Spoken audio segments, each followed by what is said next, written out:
एक छोटे से कस्बे में रामू नाम का एक भिखारी रहता था।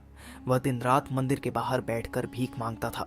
लोगों का ध्यान आकर्षित करने के लिए वह गाना गाता, कहानियां सुनाता और अपने आसपास के बच्चों के लिए हंसी मजाक करता।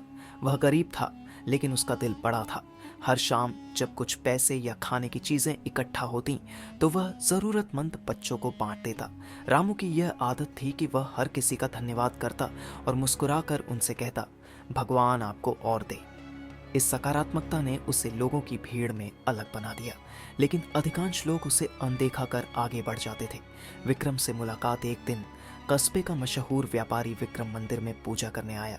उसकी नज़र रामू पर पड़ी, जो एक बूढ़ी महिला को अपनी झोली में से एक रोटी देते हुए कह रहा था, माँ, आप खा लीजिए, भगवान मेरे लिए और इंतजाम करेंगे।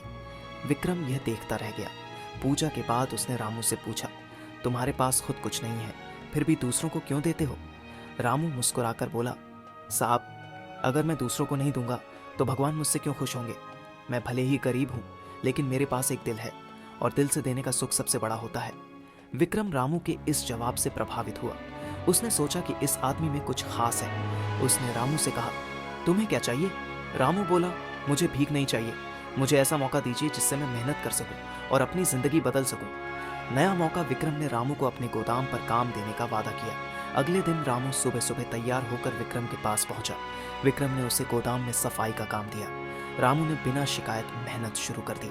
दिन रात की मेहनत के बाद विक्रम ने देखा कि रामू न केवल ईमानदार है, बल्कि काम सीखने में भी तेज है। विक्रम ने उसे छोटे छोटे काम दिए, जैसे सामान की गिनती करना, ग्राहकों से बात करना। रामू हर काम को पूरे मन से करता। सीखने की ललक रामू के काम और लगन ने विक्रम को प्रभावित किया। उसने रामू को व्यापार के गुर सिखाने शुरू किए। वह रामू को बाजार ले जाकर सिखाता कि मोल भाव कैसे करना है, माल कैसे खरीदना और बेचना है। रामू हर बात को ध्यान से सुनता और सीखता।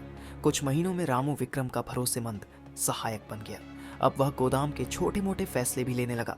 विक्रम ने उसे व्यापार की गहरी समझ दी और उसे अपने जैसे एक सफल व्यापारी बनने के लिए प्रेरित किया। बड़ी परीक्षा एक दिन विक्रम को अचानक एक बड़े व्यापार के सिलसिले में शहर से बाहर जाना पड़ा।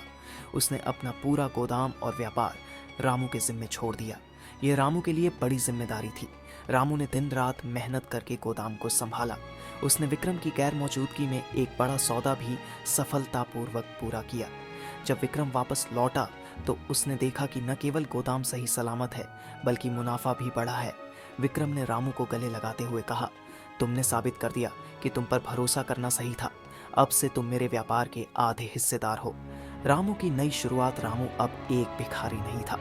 वह कस्बे का जाना माना व्यापारी बन गया, लेकिन उसने अपनी पुरानी जिंदगी नहीं भुलाई।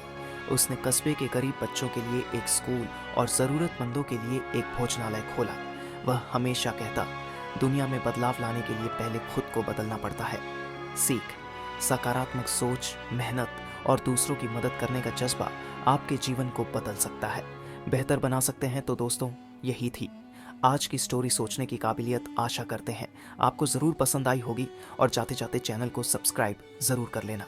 आपका एक सब्सक्राइब हमें बहुत मोटिवेशन देता है। धन्यवाद।